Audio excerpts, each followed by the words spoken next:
There's been a lot of talk concerning solar in Clermont County, Ohio. With the passing of Senate Bill 52 and House Bill 501, there may be some confusion on what these two bills could mean for your neighborhood. Senate Bill 52, in essence, gives more power to local government when it comes to siting public utility scale solar and wind projects. So number one, it allows the Board of County Commissioners to designate certain areas of unincorporated land as restricted zones. And so that would prohibit any solar company from siting a solar facility on those restricted areas. And that's done simply by passing a resolution.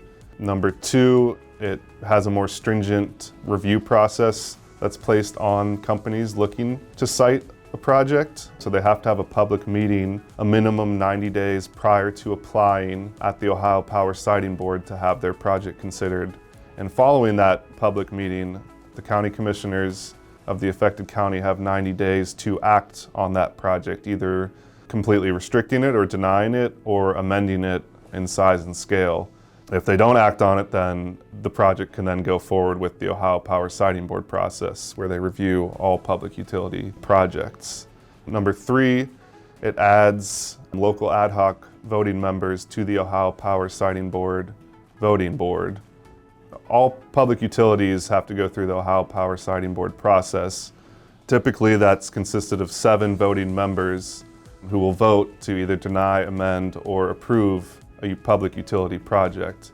Senate Bill 52 adds a Board of County Commissioner and a local trustee to that voting board, which brings the total voting members to 9 on the Ohio Power Siting Board. So it gives some more local representation when we're going through the Ohio Power Siting Board process for a public utility scale solar or wind project.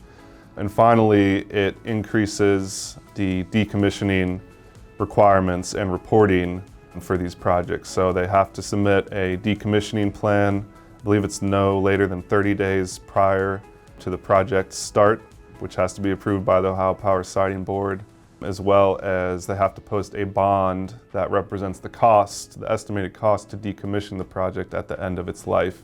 And that bond is held by the Ohio Power Siting Board and it is checked on every 5 years to make sure it still can cover the estimated cost of decommissioning the project when it's done.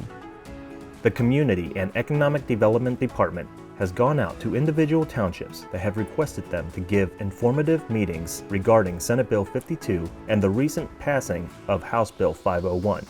Here the team explains those two bills and what it gives the townships when it comes down to responses for these large-scale solar facilities, as well as what are the responsibilities of the county commissioners. So if Senate Bill 52 addresses solar facilities over 50 megawatts, then what does House Bill 501 address?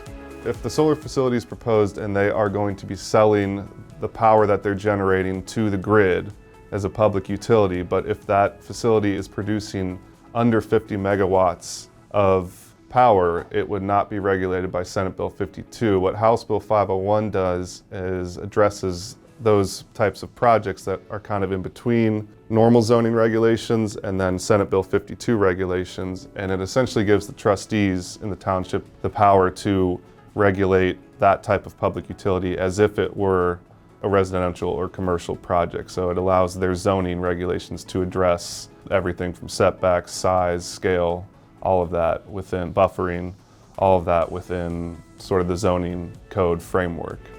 Counties and townships now have more control than ever over the approval or denial of wind and solar projects. Residents should voice their opinions with their township representatives.